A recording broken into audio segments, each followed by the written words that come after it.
55 থেকে আমি শুরু করব। দেখি আমরা কয়টা শ্লোক পড়তে পারি।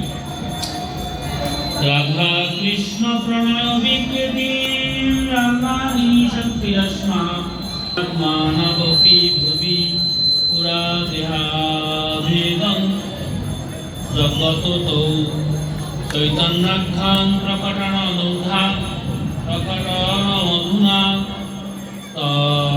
তৈকাম্যপামাপ্তং রাধা ভাবদূতি সমিলিতং নৌমি কৃষ্ণ স্বরূপং। অনুবাদ: রাধা কৃষ্ণের প্রণয় ভগবানের লাদিনী শক্তির বিকাশ। শ্রীমতী রাধারানী ও শ্রীকৃষ্ণ একাত্মা হলেও তারা অনাদিকাল থেকে গোলকে পৃথক দেহ ধারণ করে আছেন। এখন সেই দুই চিন্ময় দেহ পুনরায় একত্রে যুক্ত হয়ে শ্রীকৃষ্ণ চৈতন্য নামে প্রকট হয়েছে।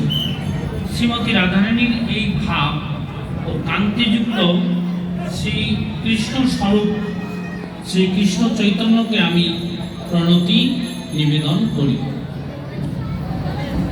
রাধা কৃষ্ণ এক আত্মা দেহ ধরি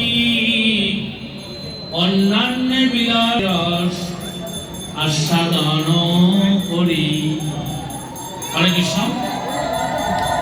তাহলে গোলক বৃন্দাবনে আপনারা এখন দুটা কাজ করবেন, দুইটা একই সাথে দুটি কাজ করবেন। আসলে চোখ দিয়ে আমরা ভগবানের তত্ত্বকে দেখতে পারি, শুধু ভগবানের রূপকে দেখতে পারি, কিন্তু আসলে শুধু সরাসরি তাকে দেখা আর তত্ত্বগতভাবে দেখা কোনটা শ্রেষ্ঠ বলুন? কোনটা?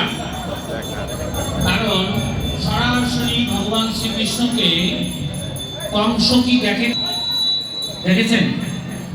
কিন্তু কংস কি উপলব্ধি করতে পেরেছেন? আসলে কিভাবে রাধারানীকে তত্ত্বকে উপলব্ধি করা যাবে?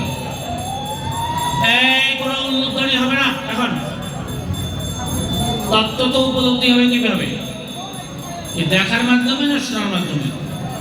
আপনারা রাধারানীকে কি তত্ত্ব তো অনুভব করতে চান না শুধু দেখতে চান? কোনটা? আপনারা দর্শন করেছেন, কিন্তু এখন তত্ত্বগতভাবে রাধারানীকে ভালো করে জানার চেষ্টা করুন।